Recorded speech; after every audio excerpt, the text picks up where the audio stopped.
Foi. Obrigado por me lembrar. Então, gente, esses acordos eu fiquei devendo com vocês na Guerra Fria, né? Inclusive, nós tivemos uma questão de Segunda Guerra, que, se eu não me engano, era a primeira questão de Segunda Guerra, que fala sobre a Conferência de Teherã. A Conferência de Teherã foi a primeira conferência do final da Segunda Guerra Mundial, tá? Em 1943, deixa eu botar aqui isto, 1943, na capital do Irã, Teherã, as três grandes potências se reuniram, Inglaterra, Estados Unidos e União Soviética. Nessa época, o Irã era aliado dos Estados Unidos no mundo ocidental. Ao longo da Guerra Fria, os Estados Unidos também foi aliado do Irã. O Irã só quebra os pratos com os americanos, só vai fazer uma disputa, né, só vai ter divergência política com os americanos, a partir de 1979, ou seja, recentemente, quando há uma revolução no Irã, a revolução que substitui o Shah Reza Pahlavi pelo Ayatollah Khomeini, né, uma revolução islâmica, uma revolução xiita dentro do Irã. O Irã, que hoje compõe o território com o maior número de populações xiitas do mundo, ou seja, a maior concentração de islâmicos xiitas está no Irã, é a grande república xiita do mundo. Eles financiam Hezbollah e outros grupos terroristas mundo afora. E aqui, o que eles vão fazer nessa reunião de Teherã? Eles já sabem que os aliados vão ganhar. Então, em 43, é só uma questão de tempo. Eles sabem que eles vão ganhar.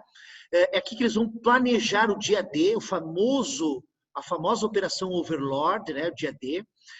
Vão estabelecer a Polônia como território de fronteira da União Soviética com os países capitalistas. Então, aqui já começa a divisão entre bloco socialista e bloco capitalista, né? E a cortina, né, que divide, né, o Winston Churchill vai chamar de cortina de ferro, que divide o mundo europeu do mundo ocidental, né, do mundo leste europeu do mundo ocidental, o capitalismo do socialismo, é a Polônia. Né? Uma grande cortina de ferro se estende pelo leste europeu, dividindo os países socialistas dos países capitalistas. Tá? Ao mesmo tempo, a União Soviética vai anexar aquelas três países colados no território, Letônia, Lituânia e Estônia, que até hoje servem de escudo protetor para o território russo, né? São os territórios que fazem fronteira com os países do Ocidente, com a Rússia. Aí, em 1945, foi feita no sul da União Soviética, num país chamado Ucrânia, na região da Crimeia, que é extremo sul da Ucrânia, uma península mergulhada no Mar Negro, tá? Nós vamos ter ali uma conferência chamada Conferência de Yalta. A conferência, então, vai desenhar a criação da ONU, vai se estabelecer a cortina de ferro da divisão do mundo entre possessões soviéticas e possessões capitalistas e a divisão da Coreia, utilizando o paralelo 38 Norte, para norte da Coreia sobre influência soviética, sul da Coreia sobre influência norte-americana. Por que os americanos deram metade da Coreia para a União Soviética? Porque a União Soviética auxiliou os norte-americanos na Guerra do Pacífico. Na Guerra Europeia, soviético não ajuda capitalista, capitalista não ajuda soviético. Mas no Pacífico, não. No Pacífico, há uma ajuda mútua entre União Soviética, China e Estados Unidos. Tá?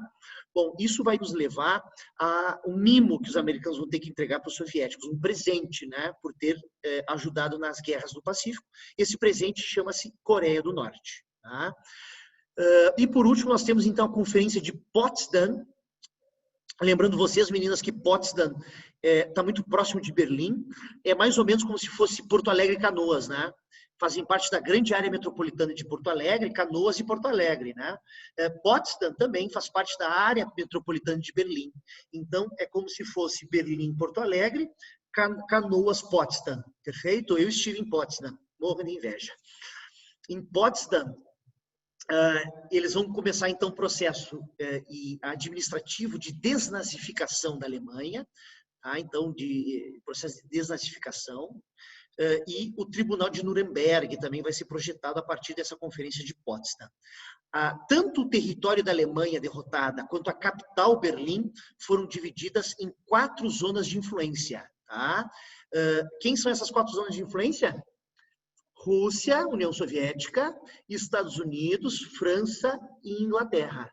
Se eu colocar a China, eu tenho 5 países que estão no Conselho Permanente de Segurança da ONU hoje. Então, o Conselho de Segurança da ONU permanente, ou seja, os países que sempre fazem parte do Conselho de Segurança, são sempre 5. A gente tem que pensar que são 5 países vitoriosos da Segunda Guerra Mundial. Não está a Alemanha, porque a Alemanha foi derrotada. Estados Unidos, União Soviética, hoje Rússia, né? França, Inglaterra e China. 2 comunistas e 3 capitalistas. Deu para entender isso? Sempre lembrando vocês meninas, que essas questões, elas adoram agora, nesse momento que a gente vive, nos últimos tempos, digo nos últimos tempos, né, fazer relação passado-presente, né, fazer uma relação, né, do Conselho de Segurança hoje com a criação da ONU, né, na sua origem lá em 45. Tá?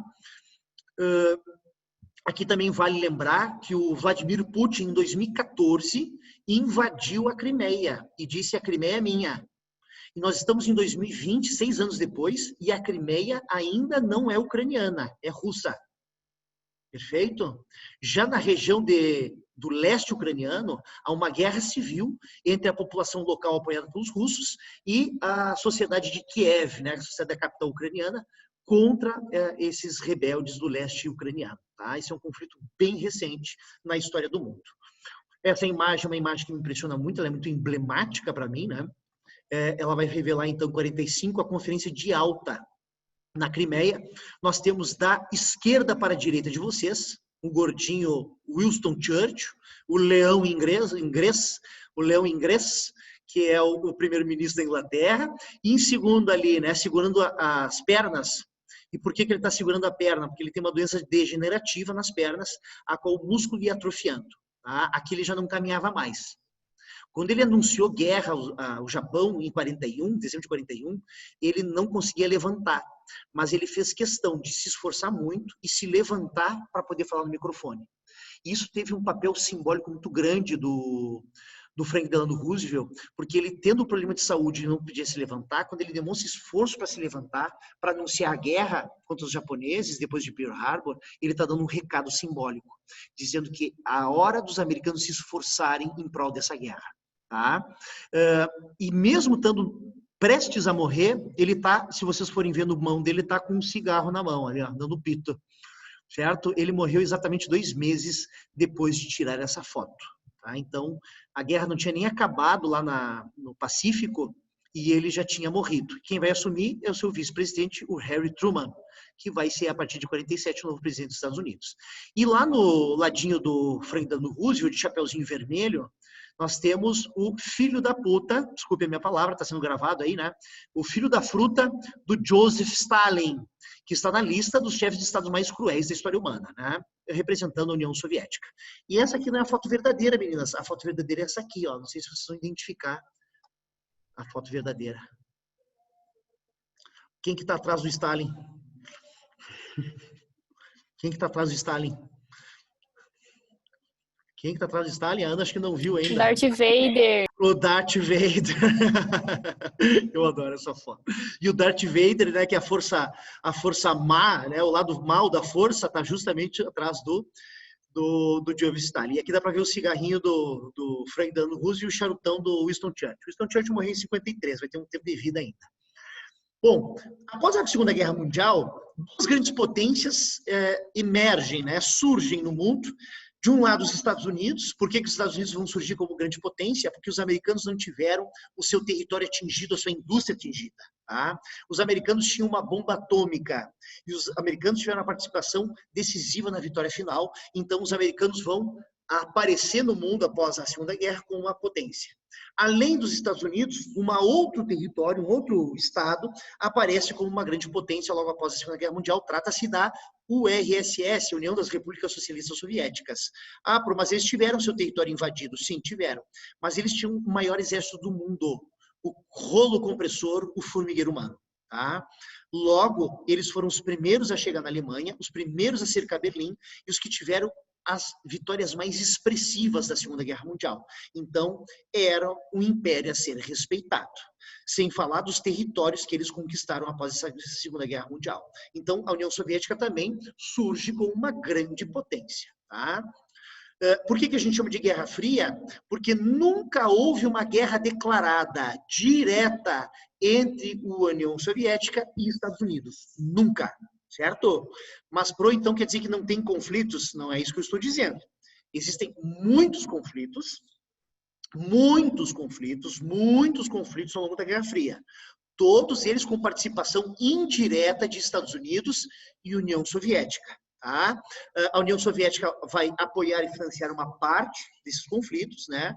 E a outra parte em conflito vai ser apoiada pelos Estados Unidos. É o caso do Vietnã, por exemplo, né? O Vietnã do Norte era pró-soviética, o Vietnã do Sul era pró-Estados Unidos.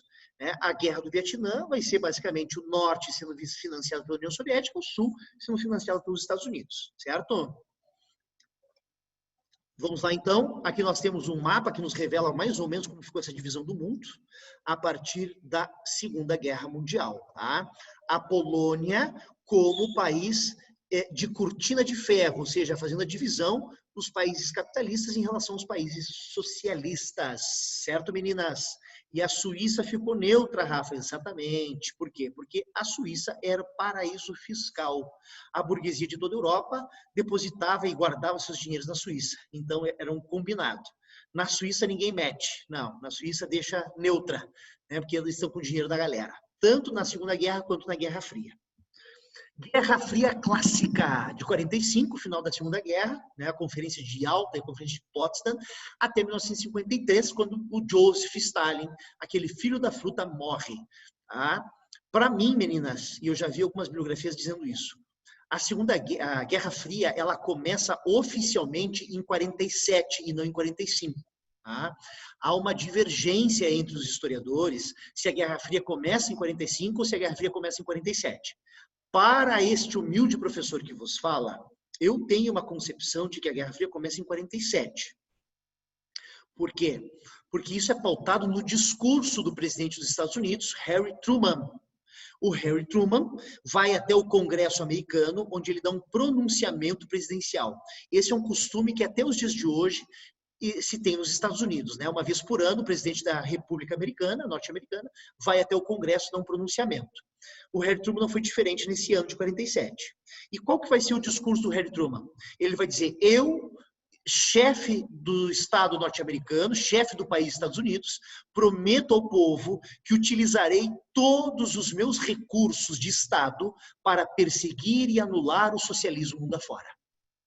Então, ele está dando um recado que ele vai utilizar a força do governo americano para perseguir e anular o socialismo mundo afora. Então, é uma retórica agressiva, é uma retórica onde ele está dizendo qual que é a doutrina americana do período. E quando eu digo doutrina, Ana, o que é uma doutrina? Uma doutrina é uma prática de um país nas relações internacionais. Qual vai ser a atitude, qual vai ser o comportamento do meu país no cenário das relações internacionais? Isso é uma doutrina, tá? A doutrina Truman era de combate ao socialismo. Então, é esta retórica agressiva que, para mim, cria essa coisa de instabilidade e de possibilidade de uma guerra total a qualquer momento, tá? Ao mesmo tempo, ou no mesmo ano em que o Harry Truman vai fazer um discurso no Congresso, o seu secretário de Estado, George Marshall, vai também fazer um discurso, mas não no Congresso, e sim na Universidade de Harvard, uma das mais importantes do mundo. Né? E é nesse discurso do George Marshall, secretário de Estado do Harry Truman, que ele vai dizer, então, que os norte-americanos estão cedendo, estão abrindo um crédito para a Europa de 17 bilhões de dólares para a Europa se reconstruir. Tá? Aí a Ana olha para o Rafa e diz, ai, Rafa, que queridão que são os americanos, os norte-americanos, né? Eles estão prestando dinheirinho para a Europa se reconstruir, porque a Europa saiu da Segunda Guerra. Eles não estão fazendo isso porque eles são os queridões, viu, Ana? Eles estão fazendo isso porque eles têm uma intenção ao fazer isso. Esse empréstimo financeiro à Europa era para que a Europa se mantesse interligada com a economia americana. Ou seja, se mantesse interligada com a economia capitalista, se mantendo capitalista. Perfeito? Então, o Plano Marshall é uma tentativa de manter a Europa ocidental ao lado do capitalismo. Perfeito? Com empréstimos financeiros. A mesma coisa vai acontecer com o Plano Colombo, onde os americanos vão emprestar dinheiro para os países da Ásia se manterem capitalistas. A mesma coisa ocorre com a Aliança para o Progresso, quando os norte-americanos emprestam dinheiro para a América Latina se manter capitalista no cenário da Guerra Fria. Tranquilo? Até mesmo o Japão, o maior inimigo dos Estados Unidos da Segunda Guerra, pegou dinheiro emprestado com esse Plano Marshall. Tá? Gente, vamos pensar o seguinte, meninas. Logo após a Segunda Guerra, a Europa estava destruída. Caos econômico, desemprego, problemas sociais. Quando há isso num país, como eu já disse para vocês no conteúdo anterior, na correção de questões no período das questões que a gente está fazendo anteriormente, é nesse momento de crise, de desespero social, que as pessoas vão para o lado do socialismo e fazer a revolução. Então, quando eu empresto dinheiro, eu não só crio uma relação de interdependência da Europa com os Estados Unidos e o capitalismo, mas eu também afasto a possibilidade do povo fazer uma revolução socialista. E aqui começa a se praticar em larga escala, tanto nos Estados Unidos como na Europa, a política de bem-estar social, é o welfare state, que é uma política keynesiana. Tá? A Iugoslávia, em 1948, vai romper com a União Soviética, tá? E vai fazer um socialismo independente da União Soviética. Isso para os norte-americanos era muito bom, porque o que quer dizer? A União Soviética perdeu um aliado, a Iugoslávia, que apesar de se manter socialista, não está mais interligada com a União Soviética. Então, o que os americanos vão ver nisso? Um cisma, uma divisão do mundo socialista. E o mundo socialista se dividindo para os norte-americanos, é bom. Então, os americanos vão, inclusive, emprestar dinheiro para a Iugoslávia para tentar trazer elas para o lado americano. Deu para entender? Continuando. Aqui nós temos as imagens, né, de cartazes que vão falar um pouco sobre o Plano Marshall. Né? Cada bandeirinha desse catavento é um país da Europa que pediu dinheiro, que pegou dinheiro emprestado com os Estados Unidos. Tá? E, normalmente, o catavento tem aquela pá traseira, tá vendo aquela pá lá de trás? Essa pá de trás, ela serve para dar direção ao catavento, perfeito? Para dizer qual é a direção do vento. O que acontece é o seguinte, qual que é a bandeira que está lá, aqui da direção para o catavento como um todo? A bandeira dos Estados Unidos. Então, ao emprestar dinheiro para os países da Europa, os americanos vão direcionar esses países para o capitalismo e não para o socialismo. A mesma coisa está imbuída aqui nesse cartaz ao lado. Agora, gente, vão começar a se constituir as organizações militares e econômicas do mundo capitalista, do mundo socialista. Tá? O mundo capitalista, então, fez surgir o Plano Marshall, uma política econômica de ajuda mútua, de empréstimos financeiros e interdependência econômica entre os países capitalistas. Aí os soviéticos vão dizer, vocês fizeram um plano econômico, então nós também vamos fazer um plano econômico, nós vamos emprestar dinheiro para os países do leste europeu e ficar no lado do socialismo. E aí nasce, gente, em 49, o que nós chamamos de Comecon, Conselho de Assistência Econômica Mútua, que é a mesma coisa que o Plano Marshall, só que a versão soviética do Plano Marshall. E emprestar dinheiro da União Soviética para os países do leste europeu se manterem socialistas, se manterem interligados com a economia socialista. Perfeito? Então é como dois irmãos. Um faz uma coisa, o outro quer fazer também, né? Principalmente irmãos quando são menores. Um repete o que o mais velho faz. Aí os americanos, 2 anos depois do Plano Marshall, de 47 em 49, eles vão criar uma instituição militar do mundo capitalista, a famosa OTAN, Organização do Tratado do Atlântico Norte. Ou seja, se der Terceira Guerra Mundial, todos os países que compõem a OTAN estarão no mesmo lado do conflito, ou seja, vão se ajudar, vão se auxiliar. Tá? Além de, se não houver guerra, eles vão fazer transferência de tecnologia militar um para o outro. Perfeito? Então, todos os países da OTAN, eles podem transferir tecnologia militar um para o outro, para eles manterem um bloco militar capitalista. Tá? Aí os soviéticos vão dizer, vocês fizeram uma organização militar do mundo capitalista? Vão se fuder, nós também vamos fazer o mesmo. E eles vão criar uma instituição militar, só que do mundo socialista. Nasce o Pacto de Varsóvia, 55, perfeito? E na cidade polonesa de Varsóvia foi feito, então, um pacto entre os países socialistas, né, para ajuda e troca e transferência de tecnologias militares. Detalhe, Ana, a OTAN existe hoje, agora, nesse exato momento, nós temos essa instituição vivíssima, a OTAN. O Pacto de Varsóvia já não existe mais. Perfeito? A OTAN hoje é a organização militar mais potente do mundo, tá? Até os extraterrestres chegarem, eles vão continuar sendo os mais potentes, militarmente falando. Sim, eu acredito em extraterrestres. Cada um acredita em que quiser, né? Obrigado. Vamos lá. Corrida armamentista, tá? Quem foi vitorioso na corrida armamentista foram os americanos, afinal de contas foram os primeiros a fazerem a bomba atômica. Em 45 eles testaram, né, de forma prática em Hiroshima e Nagasaki. E em 49 os soviéticos vão olhar para os americanos e vão dizer o quê? Lero, lero, eu agora também tenho a bomba atômica. Certo? Nós estamos em pé de igualdade. E em 52, os americanos vão chegar aí, daí agora nós temos uma bomba muito mais potente, nós temos a bomba H, a bomba de hidrogênio, certo? Que era 10 vezes mais potente que a bomba de Hiroshima. Um ano depois, 1953, os soviéticos chegaram para os americanos e disseram, lero, lero, agora nós também temos a bomba H, a bomba de hidrogênio. E isso é a corrida armamentista, né? É uma tentativa de intimidar outro bloco por meio das armas sofisticadas. Quanto mais sofisticada, mais intimidação. E um fica construindo do lado do outro, né? Concorrendo, quem constrói é maior, para poder um intimidar o outro. Quem que se fode nessa brincadeira? O povo do mundo, né? Por quê? Porque eles construíram armas com a capacidade de destruir a humanidade, de acabar com a humanidade. Perfeito? Fora os testes nucleares que eles fizeram em todo o globo, contaminando vários locais do globo terrestre, né? Desde oceanos a desertos, eles fizeram muitos testes. Aqui, gente, nós temos uma coisa bem interessante. Depois eu vou mostrar a foto para vocês.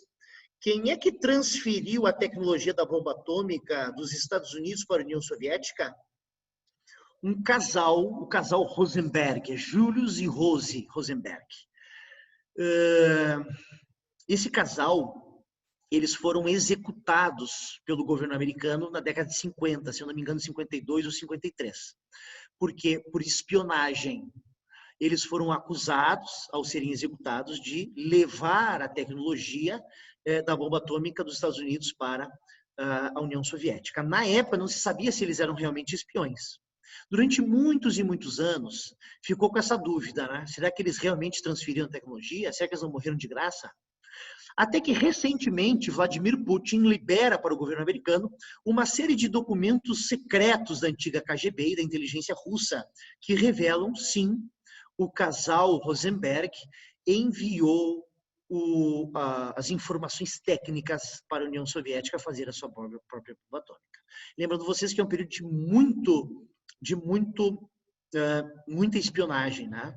Onde as tecnologias de espionagem estão florescendo. Inclusive os filmes de James Bond, um espião inglês, né, o 007, foram todos inspirados nesta lógica de espionagem da Guerra Fria, né? Fotografia, câmera de fotografia minúscula, forma de matar gente, as pessoas envenenadas sem as pessoas saberem que estavam morrendo ou que estavam sendo assassinadas, né? Então eles inventaram. Diz que a KGB tinha técnicas mais avançadas de matar gente no mundo, tá? Aqui nós temos então um míssil balístico com uma ogiva nuclear, né, usado nos testes e na construção de armas durante a corrida armamentista.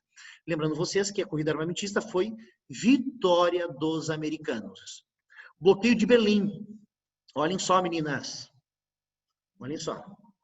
Aqui é a divisão da Alemanha, tá? Aqui nós temos a Alemanha Oriental, ou seja, a Alemanha socialista, tá? Socialista. E aqui nós temos a Alemanha Ocidental, a Alemanha capitalista. Perfeito? Rafa, a cidade de Berlim está onde? A cidade de Berlim está aqui, ó. Ou seja, a cidade de Berlim, ela está totalmente dentro do território soviético. Totalmente dentro do território da Alemanha socialista. Perfeito?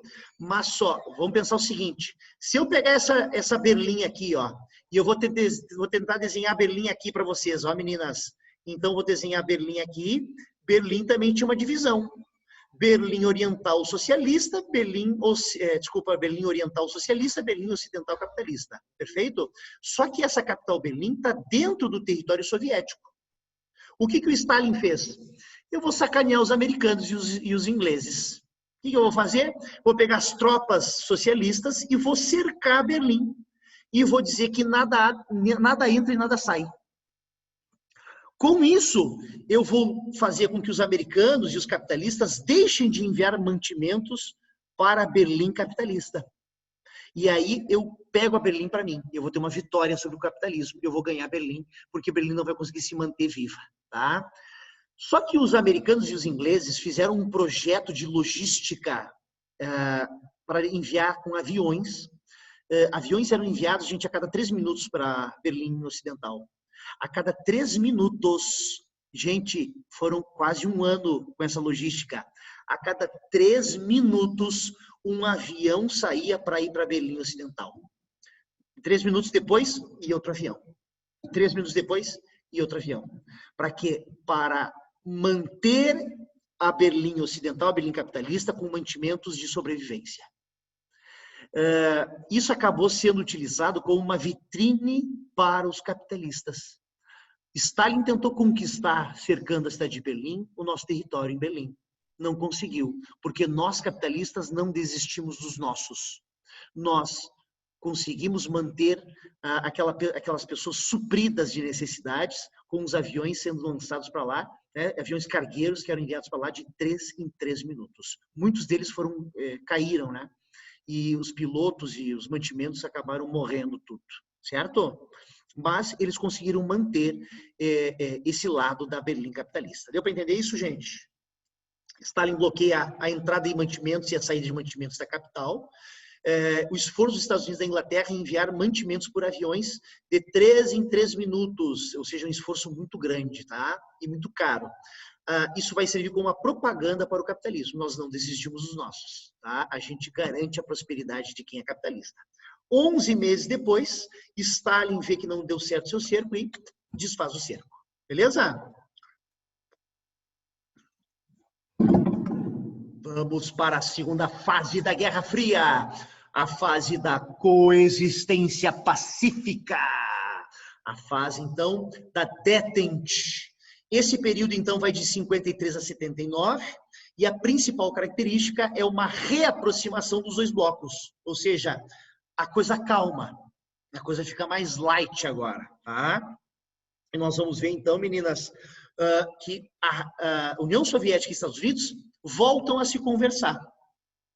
Vou provar para vocês. Estão vendo essa imagem aqui? Esse cara aqui, quem é esse cara aqui? Presidente dos Estados Unidos. Ele é muito famoso porque a cabeça dele explodiu com um tiro em Dallas, no Texas. Quer falar, Ana? É o Kennedy? É o Kennedy, é o John Kennedy, exatamente isso. Ele foi assassinado dia 22 de novembro de 1963. Ele estava fazendo um passeio com a esposa de carro aberto em Dallas, uma cidade do Texas, e uma pessoa assassinou ele. Até hoje não sabem quem realmente assassinou o John Kennedy. E de quem que ele está apertando a mão aqui, ó? Ele está apertando a mão do Nikita Khrushchev, ou seja, o chefe de Estado da União Soviética, o chefão político da União Soviética após a morte do Stalin. Se eles estão se cumprimentando, é porque isso caracteriza a segunda fase, uma reaproximação. Perfeito? Rafa, por que eles se reaproximaram? Agora que vem a hora do Rafinha se emocionar. Vou mostrar para vocês uma tela em branco, Vou tentar desenhar para vocês aqui os Estados Unidos, tá? Mais ou menos é isso aqui, os Estados Unidos, né? Tem um troço aqui nos Estados Unidos, no território americano, parece um pinto, né? E isso aqui, na verdade, é a Flórida, tá? A Flórida, originalmente, a Ana chegou e ficou emocionada. Faz tempo que ela não vê um pinto. E ficou gravado isso. Pior é isso. Bom, a Flórida, né? Ela, inicialmente, ela é um território espanhol.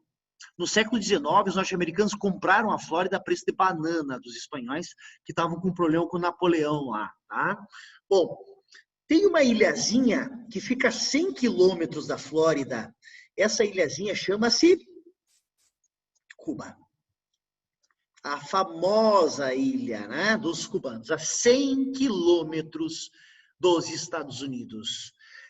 Em 1959, os cubanos fizeram uma revolução socialista no seu território, liderada por dois grandes líderes, né, da Revolução Cubana, que é o Ernesto Guevara de la Serna, mais conhecido como Che Guevara, e o outro era Fidel Castro, seu irmão Rui Castro, e o amigo deles, o Camilo Cienfuegos. Eles fizeram uma revolução socialista. Quando eles fazem uma revolução socialista, o governo americano vai ficar apavorado. Como é que nós deixamos, né, o general Eisenhower era o presidente dos Estados Unidos na época, como é que nós deixamos, né, o socialismo chegar a 100 quilômetros do nosso território? Debaixo do nosso território, ou seja, no nosso quintal. Apavorou. O grande medo dos americanos era que a teoria do efeito dominó fosse colocada em prática. O que diz a teoria do efeito dominó?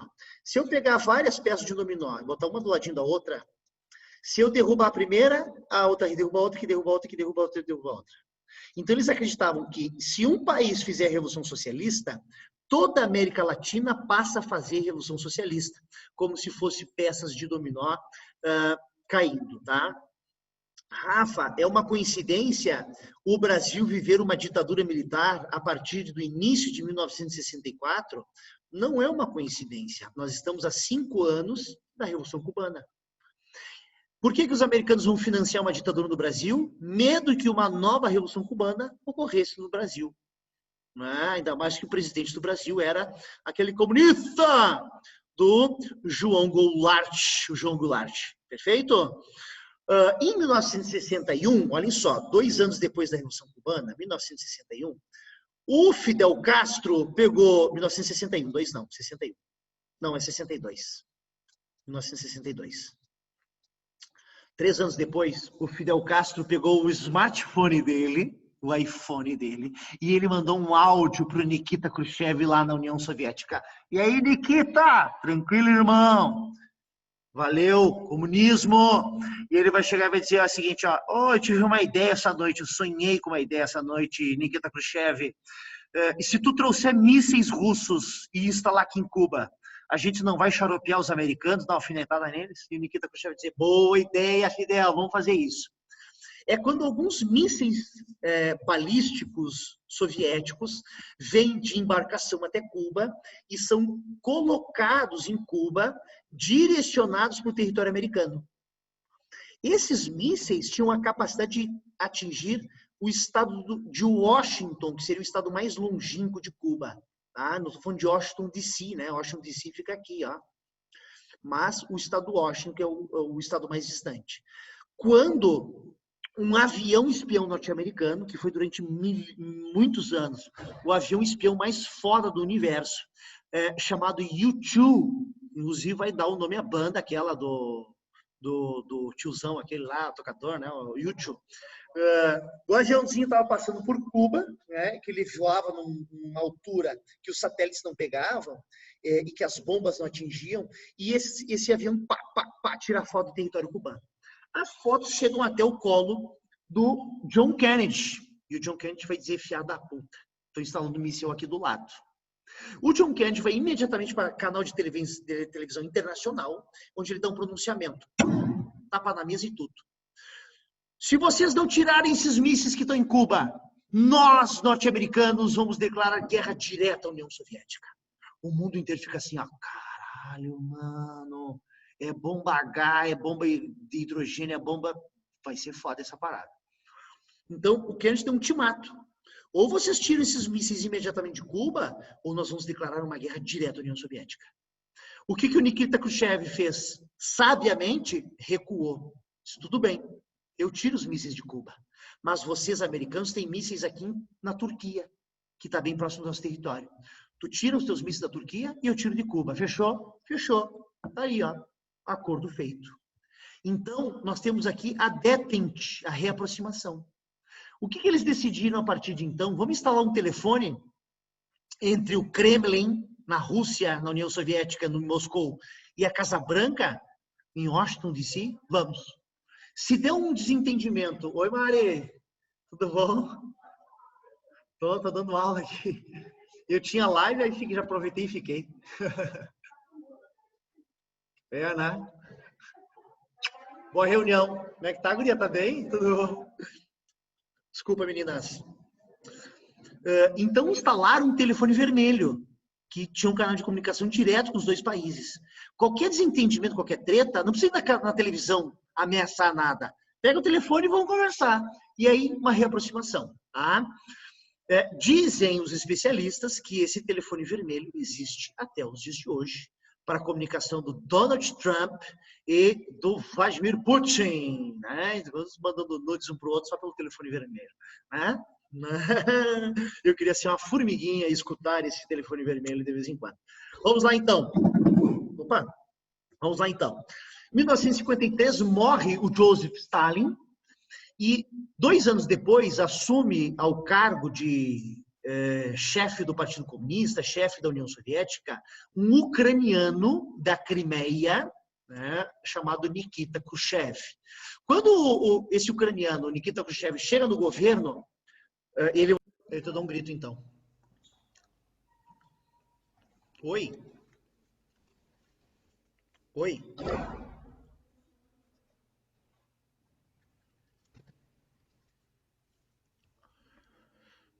Olá, olá, olá.